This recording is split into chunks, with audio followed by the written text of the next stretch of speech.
And before we move on, we should just touch on the sheer breadth of his work. I mean, beyond these, he's also produced social books, travelogues, theater, and even prison literature, Ada al-Sujun. He is incredibly prolific, which brings us perfectly to the other, equally massive part of his contribution.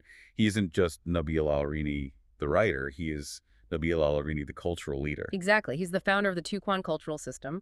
This is where his individual art becomes systemic organization. And the system is described as one of the largest literary and cultural gatherings in Palestine.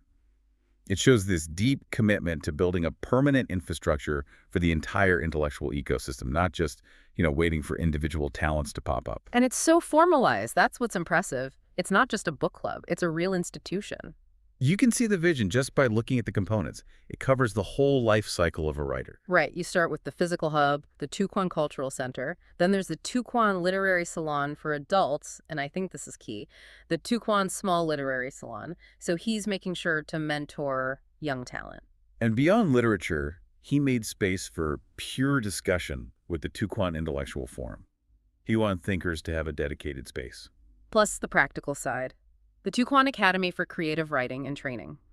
A clear investment in education for the next generation.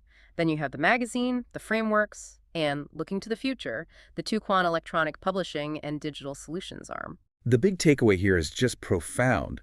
This system shows that Al-Uraini sees culture and literature not as these ephemeral arts, but as vital, organized infrastructure that has to be built and protected, especially in a region where those structures can be so fragile. He's building the foundations for literary permanence.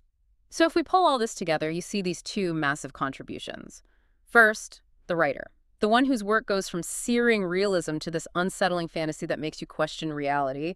And second, the architect who built the Tuquan system, a framework designed to make sure Palestinian cultural life can thrive. And that focus on persistence, on thriving. Uh-huh.